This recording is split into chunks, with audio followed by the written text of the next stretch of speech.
नमस्कार। आदरणीय माननीय कुलपति प्रोफेसर नंदिनी साहू मैडम, सम्मानित वक्तागण, शिक्षकगण, शोधार्थी, विद्यार्थी एवं कार्यक्रम से ऑनलाइन जुड़े सभी प्रतिभागियों को सादर नमस्कार। हिंदी विश्वविद्यालय पश्चिम बंगाल की ओर से आप सभी का आज के इस विशेष ऑनलाइन व्याख्यान कार्यक्रम में हार्दिक स्वागत एवं अभिनंदन। आज हम 14 अगस्त विभाजन स्मृति दिवस के अवसर पर एक ऐसे ऐतिहासिक प्रसंग को स्मरण करने के लिए एकत्रित हुए हैं जिसने भारतीय उपमहाद्वीप के सामाजिक, सांस्कृतिक और मानवीय जीवन पर गहरा प्रभाव डाला। विभाजन केवल राजनीतिक सीमाओं के पुनर्निर्धारण की घटना नहीं थी, बल्कि इसने लाखों लोगों के जीवन, स्मृतियों, घर परिवार, सामाजिक संबंधों और सांस्कृतिक पहचान को प्रभावित किया। विशेष रूप से बंगाल के संदर्भ में विभाजन की त्रासदी, विस्थापन, संघर्ष, हानि और पुनर्वास के अनेक अनुभवों से जुड़ी रही है। आज का ये आयोजन उन्हीं ऐतिहासिक स्मृतियों और मानवीय अनुभवों को समझने का एक सार्थक प्रयास है। आज के इस कार्यक्रम में हमारे साथ हिंदी विश्वविद्यालय की माननीय कुलपति प्रोफेसर नंदिनी साहू मैडम की गरिमामयी उपस्थिति हमारे लिए अत्यंत हर्ष और गौरव का विषय है। मैं आदरपूर्वक माननीय कुलपति प्रोफेसर नंदिनी साहू मैडम से निवेदन करती हूँ कि वे अपने उद्घाटन वक्तव्य द्वारा आज के इस ऑनलाइन कार्यक्रम का शुभारंभ करें और हमें अपने विचारों से मार्गदर्शित करें। मैडम, आपका हार्दिक स्वागत है। Namaskar.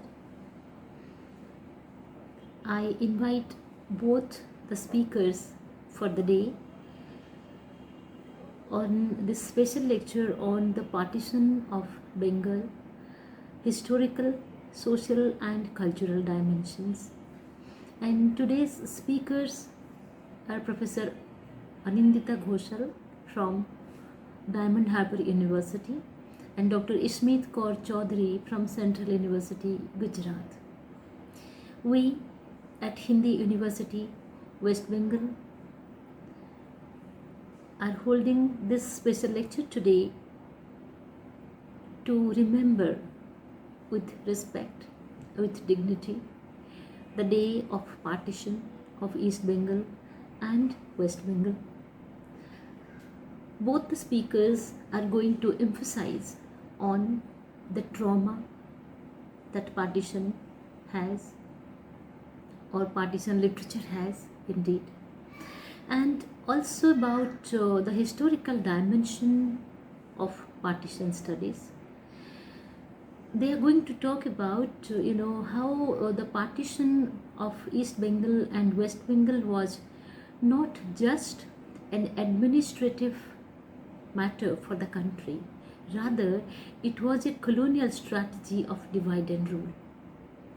Today in our universities, colleges and schools, we talk to our students about that particular aspect of the British government, how partition was a strategy for them and how it has a long lasting impact on the lives of many even today.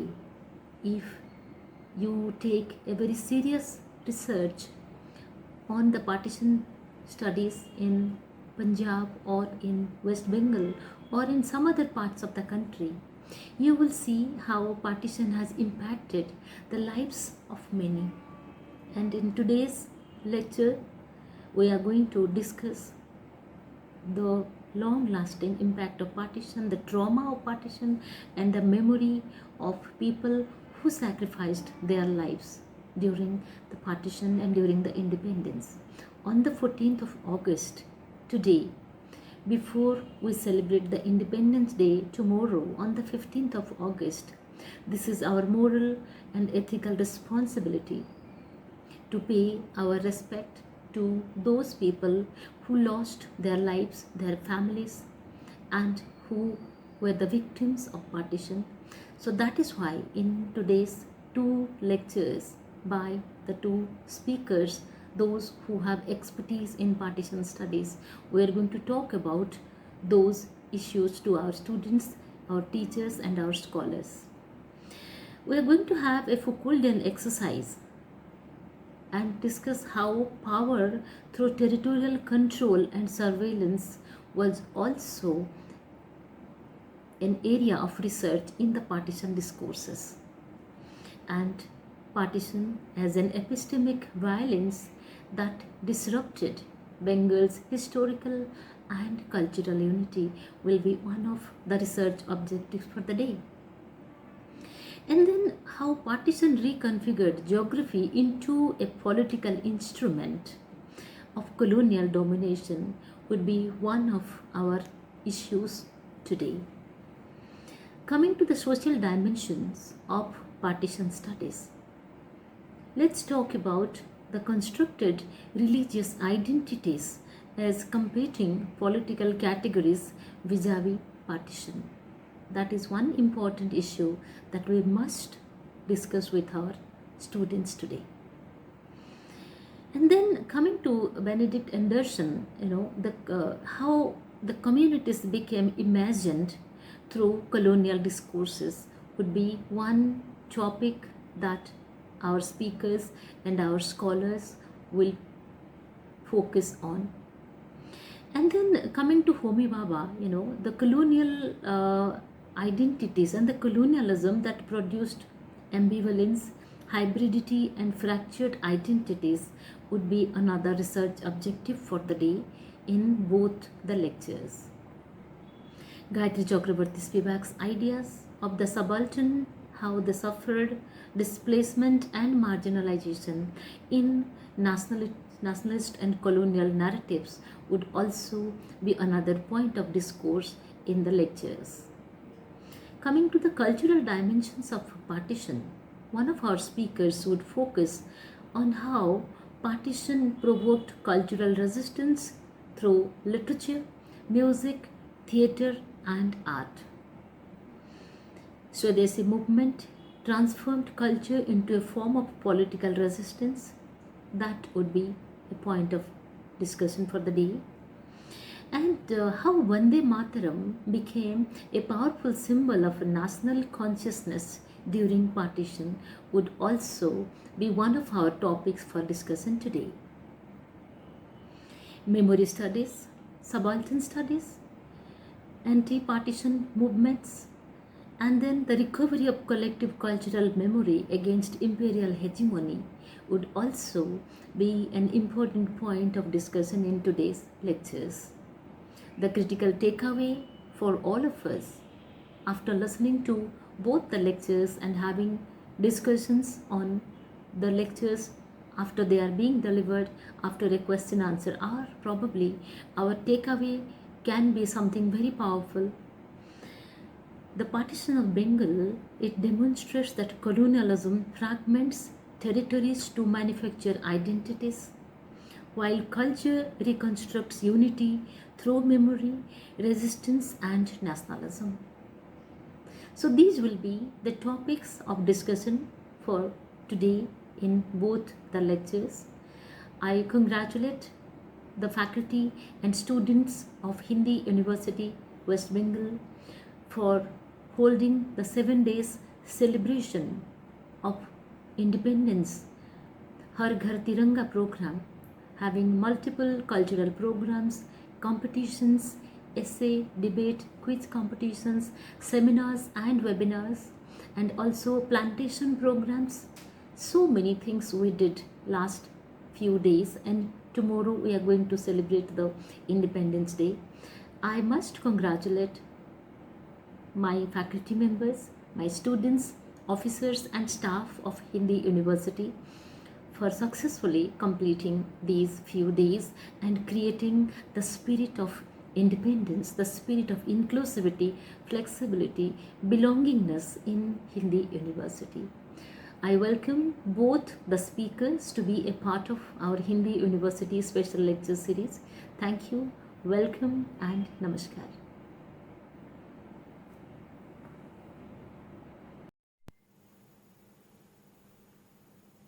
Madam, आपका हार्दिक आभार। अब हम आज के कार्यक्रम के प्रथम व्याख्यान की ओर बढ़ते हैं। हमारी प्रथम विशिष्ट वक्ता हैं प्रोफेसर अनिंदिता घोसाल, जो वर्तमान में डायमंड हार्बर विमेंस यूनिवर्सिटी में इतिहास की प्रोफेसर हैं। इतिहास की विदुषी के रूप में विभाजन, विशेषकर बंगाल के संदर्भ में उससे जुड़े सामाजिक, राजनीतिक और मानवीय अनुभवों पर उनका दृष्टिकोण हमारे लिए अत्यंत महत्वपूर्ण होगा। मैं हिंदी विश्वविद्यालय पश्चिम बंगाल की ओर से प्रोफेसर अनिंदिता घोषाल मैडम का हार्दिक स्वागत करती हूँ और उनसे विनम्र निवेदन करती हूँ कि वे अपना व्याख्यान प्रस्तुत करें। मैडम, आपका स्वागत है। Hello everyone, I am Anindita Ghosal. I am extremely grateful to the Honorable Vice-chancellor of Hindi University and other esteemed professors and the members of the organizing committee to providing me with the opportunity to share my research with you all. Today I am going to speak about the partition of 1947, and as all of us we know that the partition is very important not only for the history of India but also for the South Asian history and also for the world history thing. Why? As this partition and the migration, what happened after the partition, it was one of the largest human migration in the world, as minimum 12 to 15 million people, they actually crossed the notional international border to and fro. So it actually made this partition very special for the world history. Okay, so let me just start with two scenarios of partition which are actually very important. So let me start with the Lahore resolution of Muhammad Ali Jinnah. So if we look at that popular imagery, we know that he was the first one who actually talked about a promised land from the Muslims in Bangla. It is Shapno Bhumi. And he said that the Muslims, I mean, as a community, they deserve a definite land for themselves. So that is number one, and that is how actually the concept of partition happened in the Indian subcontinent. And number two, I should mention here about the lecture of Jawaharlal Nehru, that I mean, when he declared that when the world is sleeping, we are actually emerging as a nation state. So I mean, if we think about partition, and if we think about actually acquiring independence from the colonial government, we feel that, oh, that was such a joyous situation and it was really a huge achievement for the Indian. But at the ground level, we know that, I mean, the partition, the other side of the partition was actually the human sufferings caused by the division of the United Indian Territory. So actually, two Indian states actually got vivisected in the partition of 1947, Punjab and Bengal. Today I am going to speak about Bengal, not about Punjab, as the other esteemed speaker, she will speak about it. So what was common in case of Punjab and Bengal was that the so-called minorities was desperate to become the part of the majority community, and people, they started actually talking about the religious identities more. So that was the key thing. So that was actually the key reason why the riot politics happened. And if we look at the partition politics, actually, that we have to mention about the Great Calcutta killing, what happened actually during 1946. August 16th. So it's very important, as I mean, it was actually the incident from which both the communities, they realized that, oh, maybe it will be very difficult to stay together. But if you look at the history carefully, we know that it was actually the colonial engineering which encouraged riot, and the policy of the colonial government, which we call the divide and rule policy, that was actually responsible for that, when the Muslim League decided to bid goodbye to the constitutional method. And the Muslim League, they actually declared in the press conference that they are not going to discuss ethics, I mean, on that day. So I think that is also very important to understand the partition politics. And because of the policies of the government, what happened, that Calcutta has become a horror city, and lots of people, I mean, some 1,000 people people died, and between only 3 days, from 16th to 19th August 1946. So that was very, very important. And with the effect of, just after the Calcutta riot, we know that as a counter effect of Calcutta riot, the Noakhali genocide happened, and it left actually more than 5,000 Hindus. Either they got converted or they died, and lots of Hindu women actually they faced a different kind of massacre. So that was actually very, very important to understand partition and the partition politics. But what is special about the Bengal borderland, I should mention here that we often talk about only West Bengal, and we feel that in the Bengal side only we need to understand that what happened in West Bengal, and that is also our approach, often also remain around Calcutta. But what through my research, what I try to understand and portray as well, that the Bengal partition actually includes two other states as well, Assam and Tripura, as those two borderland states, they also experienced a very different kind of partition. So to understand the Bengal partition, I think that we need to understand actually these two states as well.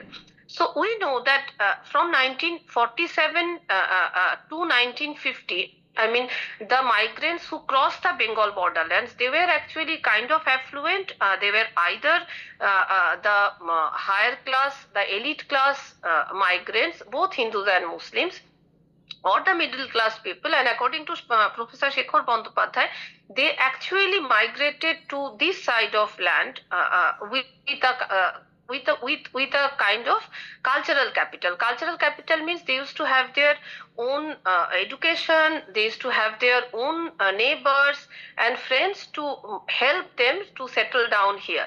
So, from 1947 to 1950, the story of division in Bengal was slightly different from that of Punjab, as strangely the government, both the governments and the refugee families, they were under the impression that they are not going to stay here, and after the riot situation gets settled down, they are going to go back to their own homes. So there are lots of numerous primary sources, secondary sources, literary sources, autobiographies, memoirs.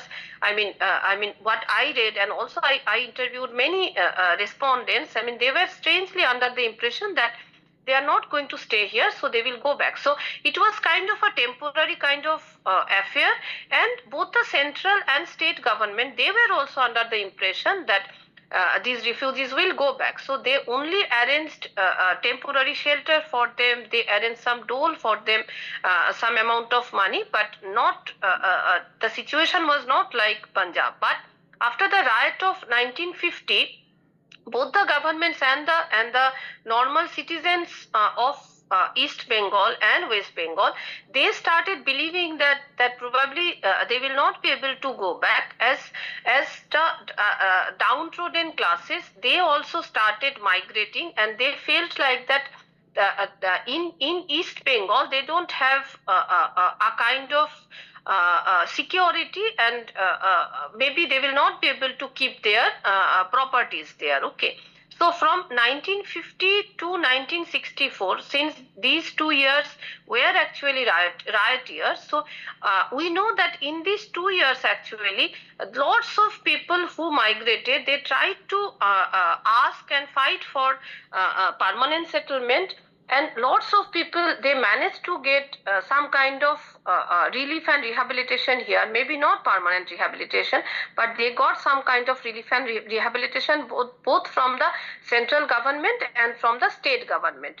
But in case of Bengal, the most problematic part was that the Bengal borderland remained open up till 1980s. So the refugee families, they actually did not come only once. Especially after the Nehru-Liaquat Ali Khan Pact of 1950, which was popularly known as Delhi Pact, actually lots of families, they decided to go back. But after going back to their place of origin, they realized that their houses were actually got occupied by their neighbors or by the refugees who actually migrated from this side. So again they came back. So for the nation state and for both the governments, I mean the situation was tricky in the sense that they were also not sure that how to treat these uprooted populace, especially who got uprooted twice. So that was actually very a strange thing. Another issue was there that India was never authorized signatory of any of the international conventions. So India never cared to sign the Convention of 1951 or 67. So the whole responsibility was actually bestowed upon the central government or the Supreme Court. But their notion was that they decided not to actually accept these refugees or categorize those refugees as refugees. So they have started treating them first as displaced persons, then as evacuees, then as foreigners or with other definitions. So for the refugees, their situation was actually very tricky as they were clueless and they did not know how to actually situate themselves in this foreign land. So we know that after the riot of 1950, the nation state, I mean both India and Pakistan, they have started initiating a kind of rehabilitation for the refugees. But if we look at the situation in West Bengal, Assam and Tripura, which I call a Bengal borderland states, I mean the situation was completely different. As from 50s in West Bengal, we see the refugee political movement when the refugees, they started demanding their rights and they started actually participating in the political movement, and the slogan for their political actually movement was that Amra Karo Bastuhara. So from that slogan we can understand that the refugees, they were initially hesitant about their strange identities, but later they realized that that identity was actually instrumental for their rights and for their well-being. So that is also very, very different in case of Assam. As in Assam, the problem was actually related to the language, as the Assamese populace, they were actually against the refugees, not only as they were Hindus or as they were refugees. The problem was they were Bengalis, and they were very scared that maybe after some time the Bengali population will somehow create problem for the Assamese population. And in case of Tripura, the situation was completely different, as the tribals were very scared that these Bengalis will grab their lands and they will maybe settle down here, which may create problem for them. So in these three states, the situation was so different that it's very difficult to understand actually Bengal from a single perspective. So I feel that to understand Bengal or the riot, I mean what happened in Bengal, so I think that to understand that we need to understand these case studies differently, and we need to understand that in each and every state, though the instruction from the central government was same, but actually it made a huge difference for the refugee families, as at the ground level all the states or the state missionaries, they actually started treating the refugees differently. And it was so different that Vallabhbhai Patel actually stated very clearly that we need to understand the local undercurrent and we need to make policies as per that only. Okay, so I think that the refugees, I mean, number one, they were struggling for many issues and that did not get resolved before actually the 1971 Sharanarthi crisis, as that crisis was very different and that was kind of the same for all these three states. So I mean these Sharanarthis means the shelter takers, they actually started demanding that they need a very different kind of treatment from the government and they deserve it.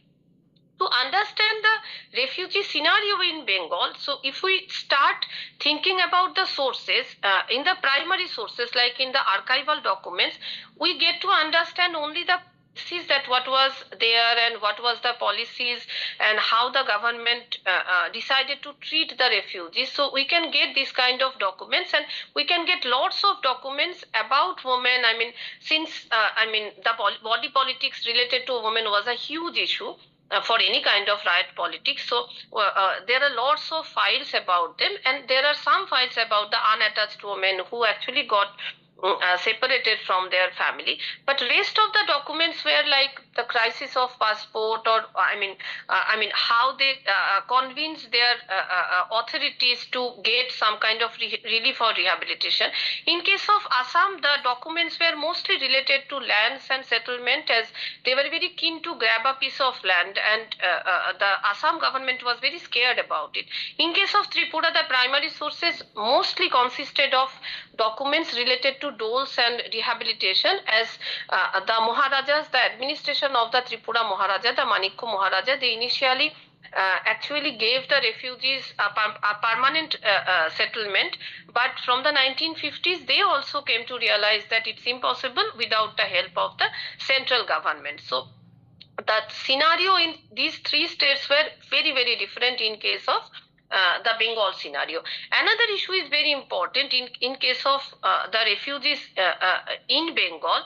We know that the treatment to the refugees from these three states were completely different, which is actually evident from the secondary sources or the memoirs or autobiographies, as actually the local sentiment was so different for these three states that the refugees who actually came from the same area or came from the same states, they did not get an equal kind of treatment for themselves. So I think that was also a very different kind of scenario in case of Bengal, since no population exchange happened, and no like clear policy was there for the refugees, and the nation state never actually treated the refugees as a source of like building the nation or something like that. So the tone to define the refugees were very, very different. In West Bengal, the popular name for the refugees was Bangal,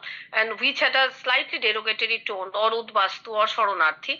In Assam, the tone was more derogatory, as they used to say that Uto Bengali Ase. It means that he or she is a Bengali. So that is enough. That identity is enough. And in case of Tripura, they used to say that Wangsa Faika. So the meaning of this Kokborok word is that son of the Bengalis. So they used to say that Bengalis are very dangerous. So they may grab anything.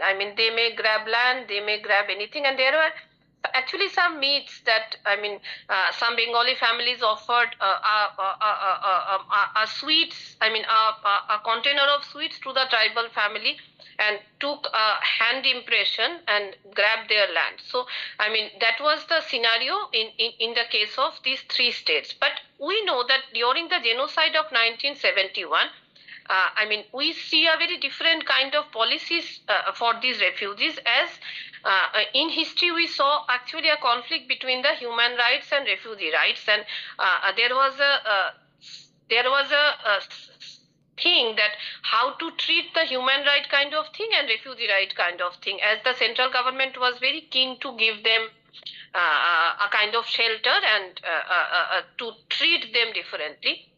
So, as a historian, or since we are trained as a social scientist, I feel that in the case of Bengal, there was actually a silence about the partition history, about the refugee history in the 1950s, in the 1960s. Only from 1970s we came to know about some sources from where we get to know about these refugees. So what I term as unheard voices and untold stories. So as a historian or social scientist, I think that it is actually our responsibility to understand that what actually happened from the 1940s, especially from the famine of 1943, as this was actually the time when the city of Calcutta, it has started experiencing a very different kind of migration of the unskilled laborers. So I think that from 1943, the Bengal history actually took a different kind of turn, which was not very common, even before partition and after the partition. So I think that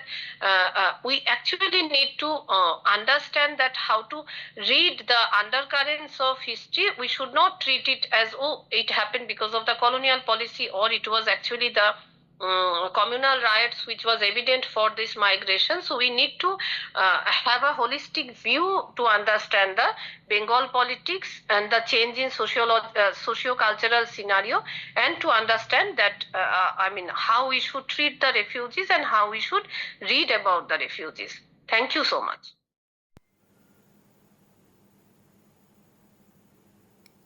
बहुत बहुत आभार ma'am. आपने इतिहास के संदर्भ में विभाजन के विभिन्न आयामों, विशेषकर बंगाल के लोगों द्वारा अनुभव किए गए विस्थापन, संघर्ष, पीड़ा और सामाजिक परिवर्तनों को जिस गंभीरता और संवेदनशीलता के साथ प्रस्तुत किया, वो हम सभी के लिए अत्यंत महत्वपूर्ण है। अब हम आज के कार्यक्रम के दूसरे व्याख्यान की ओर बढ़ते हैं।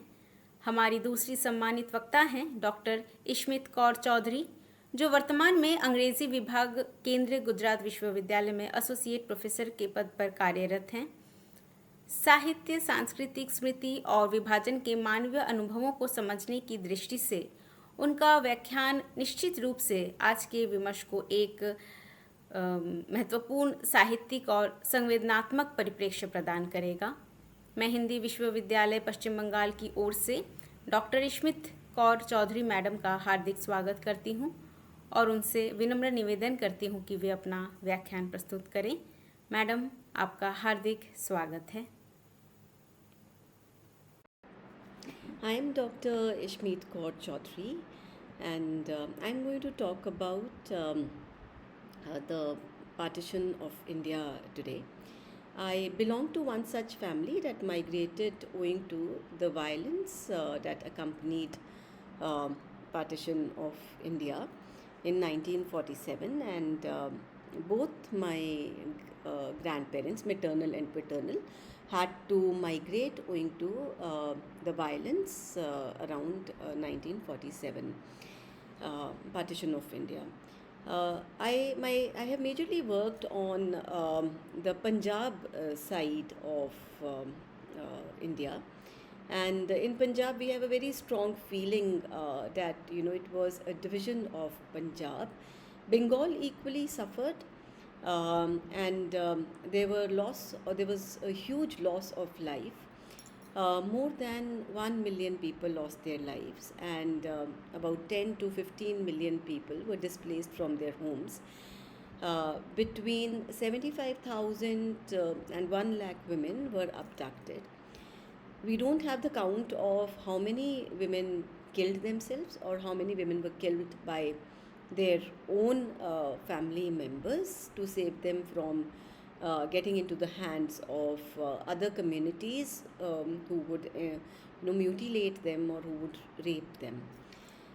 The undivided Punjab was basically 3,55,000 square kilometers.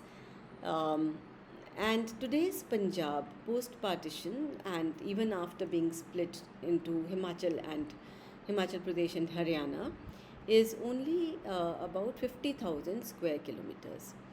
So, from a very large portion of land mass, Punjab reduced to a very, very minuscule small portion. Moreover, the best and the fertile land of India was given away to Pakistan, and India's Punjab has ever since borne the brunt of violence and have continuously been a state which is undergoing conflict. Partition was also the largest movement. We also term it as the bloodiest event, and the new nations were shaped out of these bloodiest and violence-ridden events. We look at the impact of partition also through the transition from the colonial era into the post-colonial era. But what did partition really mean to the migrants? There was a loss of socio-cultural traditions for them because they had lost home, they had lost their own their own place of belonging. And home is not just a house. Home is also a place that stores the socio-cultural traditions. There are food cultures, there is a language which people associate with. and there is, an attachment because you have been brought up there and your emotions have been shaped at home. So home becomes extremely metaphoric and extremely significant, and people overnight had to leave their homes, leave everything behind, and move to the newly formed nation, or move to a new nation for them. So if people came from Pakistan, now Pakistan and the undivided India, if they came to India, it was a new place for them. And if people from India went to, now Pakistan, it was again a new place for them. I remember my grandmother telling me that she could never, forget her home, and there was this yearning always to go back home. Unfortunately, the place we come from is Kahota, and Kahota today hosts the nuclear plant of Pakistan. So my grandmother would always say that, the place where we loved and the place where we lived, now there is this, instrument of hate. There is this instrument which can kill people at any point of time. And she always felt very sad about, this whole thing, and she would say, did they not find any other place? They had to do it in our homeland, they had to do it in our village. Moreover, as children and as the third generation, we were brought up with the tales of migration. How these people left home overnight, because we lived in a majority Muslim community, and Kahota was the trade center for several villages. And our community, the Sikh community in Kahota, was the first one to be attacked in March 1947. So partition was announced in August 1947, but our people had to leave in March 1947 itself, a couple of months before 47. And when they came here, they came with nothing at all, just the clothes that they were wearing. So we were brought up with stories of loss, stories of fleeing overnight, staying in camps for, 1.5 month altogether, and after that, coming back, starting from a scratch. So my great grandfather used to give loans to the British government, and we have receipts of the war loans that he used to give. But when he came to India, he came with nothing at all, and he had to restart from a scratch. He even sold milk, and he even cut stones on the road. So this is the kind of suffering and loss which, the people who migrated had to go through. They basically, from a very well-off life, they came to nothing at all, and they started from a scratch. And here in India, of course, the massive potential that the country India has, they all resettled, and apart from that, they all studied, and they contributed to the nation in several ways. My grandfather then was a freedom fighter who had fought against the Britishers, and he had also fought against the communities which were attacking. And here in India, my uncles, got in the defense services, and they served the nation throughout. So, this is how we see the transition. And we were never privy to folk tales. So we never knew anything about our culture, because we were always talking about stories of migration and loss.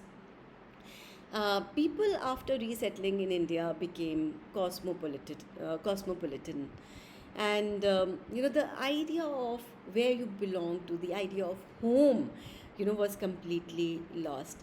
There was initial fixity of the community, and later on the religious identities also got fluid. So when India went through partition, people became very, very rigid about their communities, and one community would attack the other community.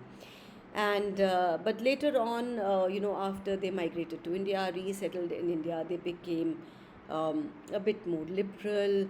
and there was fluidity of their religious identity. It is a massive subject to talk about, which we cannot do in a small little lecture. There was a complete disconnect with the past, and now people who had migrated had a refugee status. There has also been a widening hatred between the two countries, and people could not go back, to their homes to see where they had come from, to even get, their things back. And that has, never given them a sense of closure. With the widening hatred, there was also a loss of compassion and a loss of cultural exchange. So we never knew what kind of a cuisine, was back home, or so every community has a certain kind of a food culture. We lost the language which our ancestors spoke. We lost the food cultures, and even our cultural traditions, maybe during marriage or during when people are born or when people die. We had lost all of them, and we had become more urbanized and more cosmo, in all these things.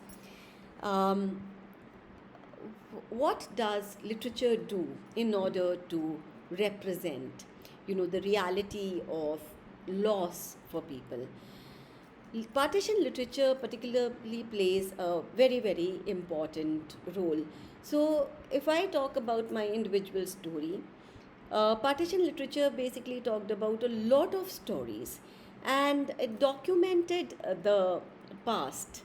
And many things, particularly the experiences of the women being raped, women being killed, women killing themselves, women being killed by people of other community, women being killed by their own family members, was never recorded. There's not a single official record about that, and there's not a single FIR, about women testimonies or women's lives. Now, literature served as testimony. And there were many methods in which, these works were collected. Urvashi Butalia collected them as oral narratives. She went to the refugee colonies in Delhi, and the women who were there, she asked them their experiences. And they collected, and she collected, their narratives and put them in a book called The Other Side of Silence. Similarly, other writers, Atya Hussain, Bapsi Sidhwa, Krishna Baldev Ved, many of them, I'll also talk in detail about some of them, wrote about maybe individual stories which now became the stories that represented communities. So literature does not just reflect, like yes, they say that literature is the mirror of society. So it does not only reflect, but it also acts as resistance. It serves as testimony, and there was this knowledge which came forward about what had happened to women, and then women started talking about women, and literature also became a very fertile platform for people to emote. So on one hand, where there was no closure, now the generations could emote through literature, because literature gave this space, for talking about your own personal experiences. Just to name a couple of very interesting and seminal works on partition, and these were life narratives, which people wrote about their own lives. So Fakir Tonsvi wrote a book called The Sixth River, which was a journal from partition of India. Salman Rashid wrote A Time of Madness, a memoir of partition. Mohinder Singh Sarna wrote Savage Harvest, Stories of Partition. Pipa Virdi wrote this beautiful book called From the Ashes of 1947, Reimagining Punjab. And Urvashi collected these life narratives. Urvashi Butalia collected these life narratives of many women in the book called The Other Side of Silence. There are many other prominent works which were in form of novels, in form of stories, and to name a few of them, Kamleshwar wrote Partitions, Kitne he wrote Partitions. Bhishma Sahani wrote Tamas. Rahi Masum Raza wrote a lot of literature, and one of her major celebrated books is Adha Gaon. Yashpal wrote Jhoota Sach. Khadija Mastoor wrote Angan. Intizar Hussain wrote Basti. Amrita Pritam wrote Pinjar. And Kurataleen Haider wrote Aag Ka Darya. Shona Singh Baldwin's What the Body Remembers. And Shona Singh Baldwin's book is actually placed in the place my ancestors also came from.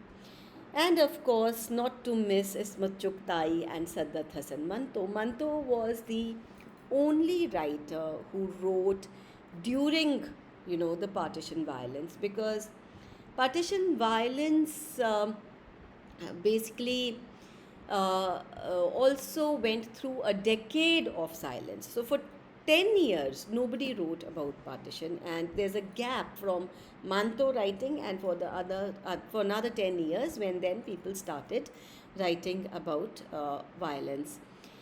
Kamleshwar's Partitions or Kitne Partition basically is a very interesting, surreal, meta-fictional court trial where there is a allegorical judge who summons the historical figures, and these figures are from Alexander the Great and from Babur to even Mountbatten and modern politicians, and he asks them to answer the questions regarding drawing lines and drawing borders between human beings.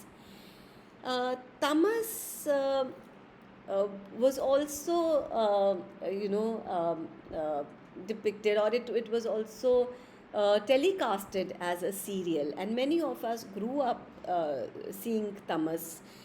The novel basically talks about a single manipulative act when a slaughtered pig is left on the steps of a mosque in a small town near Rawalpindi, and it spirals into a full-scale communal riot. Rahi Masum Raza, she wrote a book Adha Gaon, and it was known as Half a Village, translated as Half a Village. It's set in a Shia majority village of Ganguli in Uttar Pradesh, and it explores how the remote Muslim peasants reacted with confusion to the urban political demand for Pakistan. So there was a huge confusion about what is this new nation called Pakistan? Where are we to go, So what city is in Pakistan, or what city will be in India? So there was a huge, confusion for citizens around that. Jhoota Sach by Yashpal, it was written in Hindi, and it is a massive 2-volume epic, Vatan aur Desh and Desh Ka Bhavishya. And this documented the socio-political transformation of Lahore and Delhi before partition and during the years of separation, and also after partition. Khadija Mastoor wrote Angan.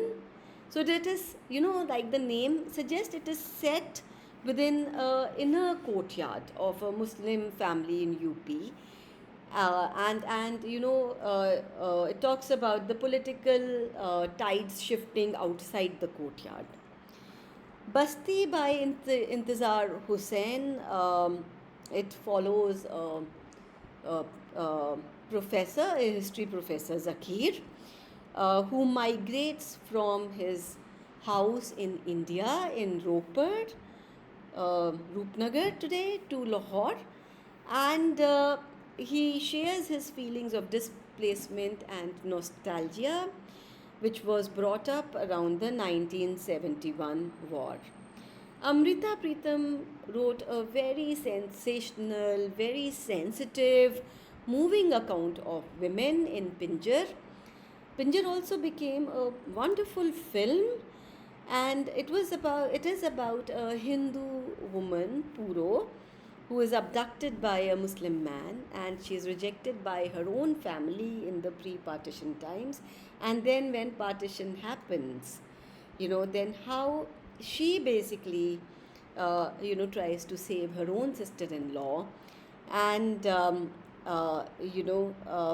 how um, the families prioritized family honor over women's life or women's agency. Um, Kathleen Haider, she wrote Aag Darya.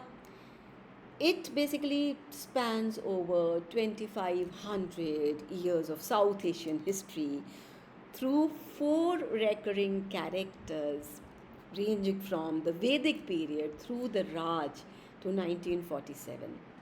It's a monumental challenge to a two-nation theory.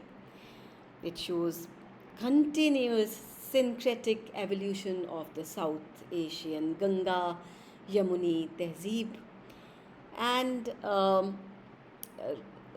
Haider basically was focusing on how partition was a disruption of a very old and a shared heritage of India. Shona Singh Baldwin in Water Body Remembers tell the story of partition through perspective of two women in a Sikh polygamous marriage in Punjab, and how the family is affected and it moves to India. Sunlight on a Broken Column by Atya Hussain. It talks about aristocratic Muslim feudal family in Lucknow, and talks about the disintegration of the family and culture as partition approaches. We cannot miss Manto, in this whole talk of partition, because Manto reflected on actually what was happening during the years of partition. His seminal short story, Toba Tek Singh, if we talk about partition and if we don't talk about Toba Tek Singh, I think it's like sinning. This is a story which is set up in an asylum.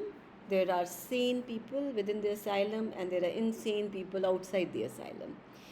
It's a microcosm of, what is happening in India, what happened in India during partition. It symbolically focuses on the madness, right? And madness has been used as a metaphor. He mocks at the political leaders, and so he wrote this story, after he read a news in the newspaper where now the mad people or the insane people in the asylums were to be transferred. And this transfer of patients took place after 3 years and 4 months of partition, and by then about 50% of the patients had died. And this news is what triggered Manto to write this story. When this exchange happened, on 31st July 1947, Earl Mountbatten, he had noted in his diary that one of the few institutions which will not be immediately partitioned will be Punjab Mental Hospital. And this hospital will be continued. This hospital will continue to be shared between the two countries for some years. So some Hindu inmates of the asylum had even protested against being left back in Pakistan. And so it was only after 3 years and 4 months that partition, or 4 months that people paid attention to these patients, in the asylum.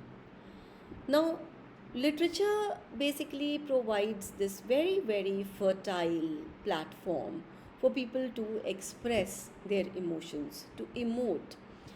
It also offered a few people, a place to address their trauma.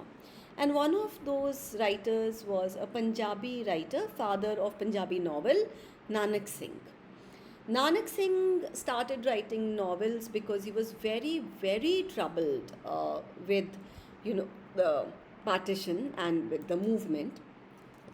And he wrote 37 novels on the whole, and many of them were based around partition.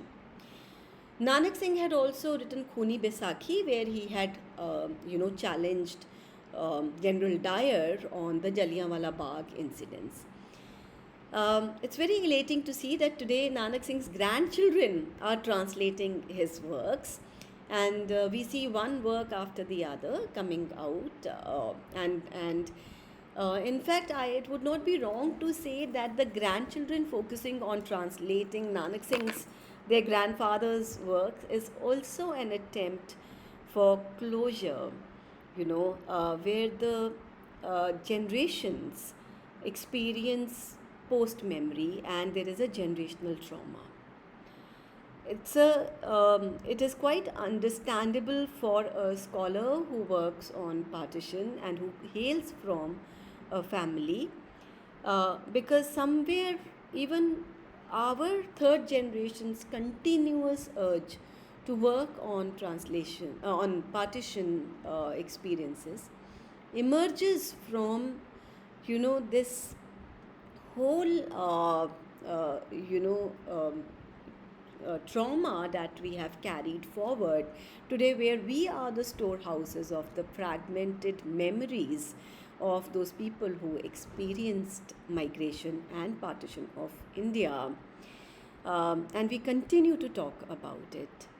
We only hope that, there is some healing and closure to this most traumatic event of India, and of course, Pakistan, and it provides some lessons, to people, where we can learn from history and ensure that such things never repeat themselves. Thank you very much. I'm also very grateful to Professor Nandini Sahu for asking me to do this video. Partition is something which is a piece of my heart, and I'm always very thankful for people who give me space to talk about the partition experience. I'm indebted to Professor Sahu for this thing. Thank you very much. बहुत बहुत आभार madam. अब आज का ये विशेष कार्यक्रम अपने समापन की ओर अग्रसर हैं। इस अवसर पर मैं हिंदी विश्वविद्यालय की ओर से सर्वप्रथम हमारी माननीय कुलपति प्रोफेसर नंदिनी साहू मैडम के प्रति हार्दिक कृतज्ञता व्यक्त करती हूँ, जिन्होंने अपनी गरिमामयी उपस्थिति एवं महत्वपूर्ण उद्घाटन वक्तव्य से इस कार्यक्रम का शुभारंभ किया और हमें मार्गदर्शन प्रदान किया। मैं हमारी दोनों विशिष्ट वक्ताओं प्रोफेसर अनिंदिता घोसाल मैडम और डॉक्टर इश्मीत कौर चौधरी मैडम के प्रति विशेष आभार व्यक्त करती हूँ कि उन्होंने अपने व्यस्त समय से हमारे लिए समय निकाला और विभाजन के इतिहास, स्मृति, विस्थापन तथा उससे जुड़े मानवीय अनुभवों के विभिन्न पक्षों पर अपने महत्वपूर्ण विचार साझा किए। आज के दोनों व्याख्यानों ने हमें ये समझने का अवसर प्रदान किया कि विभाजन केवल इतिहास में दर्ज एक राजनीतिक घटना नहीं है, बल्कि ये असंख्य लोगों की स्मृतियों, पीड़ाओं, संघर्षों और जीवन अनुभवों से जुड़ा एक गहरा मानवीय अध्याय है। मैं इस ऑनलाइन कार्यक्रम से जुड़े सभी शिक्षकगण, विद्यार्थियों, कार्यालय के सदस्यों, तकनीकी सहयोगियों तथा सभी प्रतिभागियों का भी हृदय से धन्यवाद करती हूँ, जिनकी उपस्थिति और सहयोग से ये आयोजन सफल हुआ है। इन्हीं शब्दों के साथ आज के कार्यक्रम के समापन की घोषणा करती हूँ। आप सभी का पुनः बहुत बहुत धन्यवाद। नमस्कार।